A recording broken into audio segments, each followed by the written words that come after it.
Typically, when one thinks of a hero, they think of a just and upstanding person. Someone who believes in ideals that oppose the antagonist's ideals we generally consider to be wrong or evil. They would also go about achieving these goals in manners that fit their very ideals.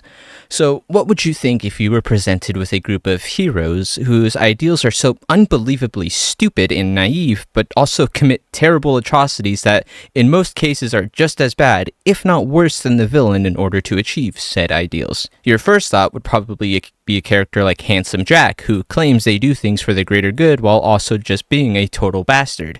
But if you thought that, well, then you would be wrong. Oh no, guys. Hey, you know how I got my hands on that vault key?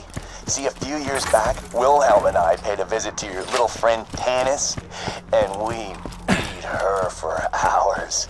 We ripped it out of her broken fingers. But we let her live, because that's what heroes do. They show mercy. With someone like Handsome Jack, who spews heroics while being really evil, you know he's evil, and the writers don't try to convince you otherwise. The writers themselves realize the villain they created and make it very simple to understand that this dude needs to be stopped. However, the same can't be said for the protagonists of everyone's favorite, RWBY. RWBY's protagonists are so blatantly stupid and villainous that they've by this point committed more on-screen crimes and evil deeds than the show's actual villains. The worst part about it all is the absolute lack of self-awareness on both the part of the characters themselves and the writers, if you can even call them that, of the show. In order to prove my points, I've compiled every major crime Team RWBY has committed, and I'm going to rank them based on how unheroic they are. Some of these are more subjective than others, so in order to make things easier, just take my words as gospel because I'm obviously correct about everything I say. The whole point of a hero is to be better than the villain they're up against. Stooping just as low as them only makes you just as bad, if not worse than them. It makes sense, though, that Blake and Yang didn't get this memo. Okay, I know Adam tried to kill them too, but by the end of the fight, he had already lost. Blake got to the weapon first. What was he gonna do then? Was there really a purpose to stabbing him? Yang, too, was just really mean. He didn't even know about the other piece, but she still took it and stabbed him from the back. Granted, if the writers weren't complete dipshits, they would acknowledge that Adam's scabbard is still a gun, and he could have turned Blake and Ying's head into something resembling the amygdala from Bloodborne, since their semblances were both have seemed to have been broken. Obviously, Tom, his gun was empty, that's why he didn't fire. I'm sorry, but were you there? Did you check and count how many bullets he had left? Clearly, you've never practiced any sort of gun safety because it should always be assumed that every gun is loaded until shown otherwise. That is just a headcanon that you came up with, and yeah, I can't prove myself right either, but my logic makes way more sense. Anyway, the killing of Adam was malicious and evil, and in the process made both dumb and ass no better than the man they killed. Made funnier by the fact that the next 2 volumes would have made them leaps and bounds worse than Adam in every conceivable way. All in all, not the most exciting crime, but it gets bonus points for the funny factor, so it gets A tier.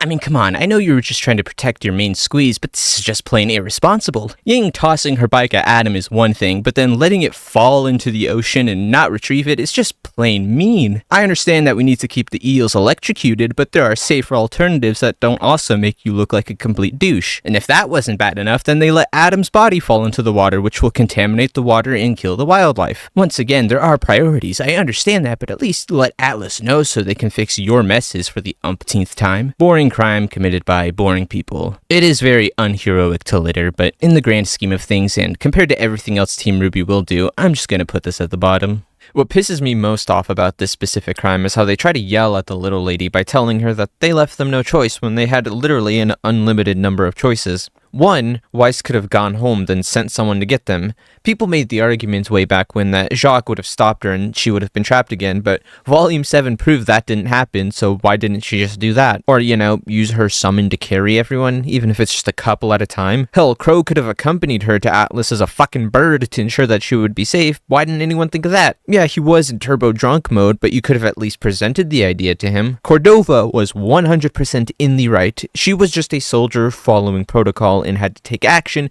because some random kids and their drunk chaperone were demanding to see the military general. Honest to God, I don't think anyone would blame her if she just shot them on sight. I'm putting this one high on the list because it's so brilliantly stupid that we need to make sure that neither Cockknock or Tweedledee ever forget how fucking terrible they are at their jobs. Can we just, go back to talking about how extremely asinine Blake and Yang are? What would you do if the leader of a nation approached you, told you that he trusts you unquestionably, uses nepotism to give you a license you did not earn, and never told a single lie the entire time you knew him? Most people would say, yeah, that sounds like a trustworthy person. If you're Blake and Yang, however, you would instead go behind his back and leak information to someone who is actively opposing said leader. For what reasons? I couldn't tell you. Their logic was that Ironwood was being sus and they couldn't trust him, but what was it that made you trust Robin instead? I haven't thoroughly watched Volume 7 in a hot minute, but I don't remember a single thing Robin did that made her more trustworthy than James. All she did was threaten people doing their jobs, obstruct the military, and have the third most punchable face in the series. I'll give you 3 guesses as to who 1 and 2 are. The dude even gave you guys the lamp back, which was insanely fucking stupid on his part, but it was to show that he trusted you, yet from minute 1, you couldn't even reciprocate an ounce of the same trust. I'm getting heated, but this isn't even close to the dumbest thing this band of dumbasses has committed, so let's just put this in C, because the intention could be seen as heroic, but all it did was make things worse, so it makes them villainous in the end. You could technically group this with the whistleblowing, but there are so many other things they did that treason needs to be its own thing.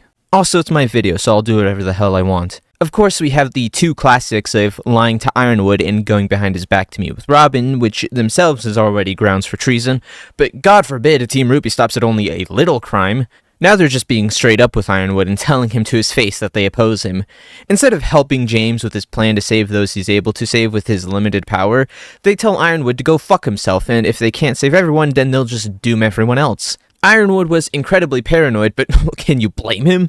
The dude was on edge at the start of Volume 7, but the whole source of his paranoia onward came exclusively from Team RWBY. They were the ones that pushed him to these extreme measures. Salem didn't even have to do anything. Hell, Tyrion and Watts, who were in Atlas, didn't even need to do anything either. Ironwood may very well have tried to save Mantle if Team RWBY didn't back him into a corner by backstabbing him at every possible opportunity. I want to understand the sentiment to want to help everyone you can, but unfortunately that's just not how the world works, both this one and Remnant. The best part? They don't even manage to save everyone. The show can harp about how righteous Team RWBY is, but they were eventually proven wrong in the end, and they even start to think that themselves while they're in Not Neverland. Of course, they don't keep that line of thought for long, because they circle jerk each other into thinking even if everything they did went horribly wrong, it was still better than Ironwood's plan to save those he could. There is zero justification for anything those 4 did, and any alternative was better than what we ended up with. It wasn't bad enough that they betrayed Ironwood, but to make things worse, their actions directly led to the destruction of both Mantle and Atlas. Why? I don't know either, but there was no reason either city needed to be destroyed. Yes, Atlas was going to fall when they took the staff out, but hear me out.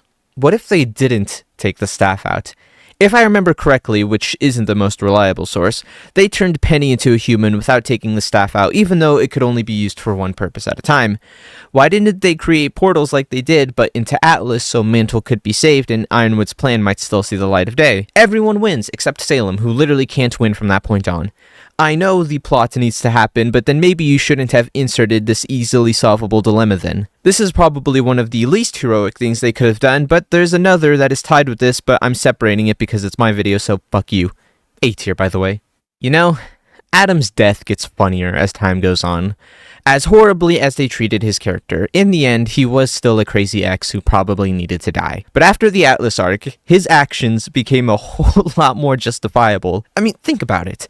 Adam almost inadvertently saved the entire kingdom of Atlas.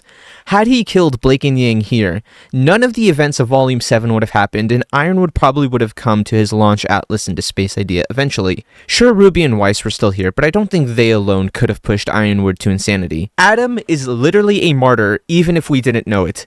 We've come full circle, and now Adam is considered to be a hero again. Anyway, not only did Team RWBY's incredibly stupid idea lead to the destruction of not one, but 2 major cities, it also led to the deaths of countless civilians. Let me ask you, where did all the people in this scene go? Your first thought may have been Not Neverland, same with Team RWBY. Okay, well where are they now? Either they died during the fall, or ended up in Not Neverland where they are going to die. At the end of Volume 9, I didn't see anyone else with RWBY and Jean when they left, which must mean they are still stuck there with no way home. or they're dead when Cinder blew them up the first time. Of course, if that isn't bad enough, what about all the people who landed smack dab in a sandstorm in the middle of Vacuo? You don't honestly believe everyone there is going to make it to Vacuo safely, are you? Oh, no body, no death. Those civilians could still be alive. Okay, well then let me say the same thing about Adam or Ironwood or fuck it, Hazel. We don't see where he ended up after the explosion. Say what you will about Adam, but he only killed one person on screen. Sure, there was the scene at the beginning of Volume 6, but how do we know he did that? What if their bodies just did that? I'm a show, don't tell kind of guy, so you have no proof Adam killed those White Fang members. Whereas Team RWBY killed Adam on screen and are directly responsible for the deaths of all those civilians who died on their way to Vacuo. Yeah, you could try and blame Cinder, but also Team RWBY could have just not done all of this. Also, let's be completely real here. Do you honestly think all 100% of the population of both cities went into those portals? There are absolutely people who got left behind and died when Atlas crashed into Mantle. Yeah, it's a headcanon at best since we don't actually see anyone there, but it's a realistic one and you know I'm right. Hell, I don't even think Salem killed anyone while she was in Atlas. Team RWBY has a higher body count than all of the villains combined. Shit, their actions have led to the deaths of more characters on screen than I think Homelander did in the entirety of The Boys. Though I haven't seen the latest season, so I'm not 100% on that, but it would be funny if it was true. This is, by and large, the worst thing they have done so far, and at this point, I would consider Team RWBY to be irredeemable, even more so than Adam. The most Adam did on screen was light a school on fire and kill someone in self-defense. Team RWBY one-upped him by both killing in self-defense and lighting 2 cities on fire. None of this would have mattered if the show called them out on it and made it clear that they were in the wrong. But they don't. Team RWBY are capable of doing nothing wrong and are always in the right 100% of the time. There's this Warhammer 40k story called The Last Church, and the Emperor and a priest are debating about something or another. And the Emperor tells the priest, "The only difference is I know I'm right." I don't think there is another line in the entirety of fiction that describes Team RWBY as well as this. I hate Team RWBY. Maybe minus Weiss. And please, for the love of God, can we just get a reboot already? Our protagonists are more evil than the actual villains of the show.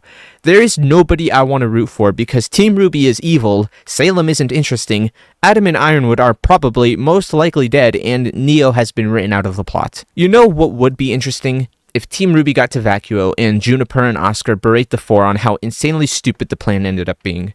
They were a part of it, yes, but they can also show contempt for themselves for helping such a blatantly retarded plan. There is no crime more fitting of an S tier than this, and hopefully, fingers crossed, when Volume 10 comes around, at least one member of Team RWBY is killed. Hopefully Yang. That's all I got for today. If you liked this video, you should like and subscribe. And before I go, I want to talk about the Switch too. Yeah, those prices are criminal, and I want an apology for those who called me crazy. There was never an inflation issue. It was always greed, and it always will be greed. I expected people to defend the multi-billion-dollar corporation, but you want to know what I find weird? Everywhere I look, I keep seeing broke people defending those prices. Like, what? Bro, do you think Nintendo's going to give you a free copy if you white knight for them hard enough? I don't think it works like that. Okay, now I'm done. Goodbye.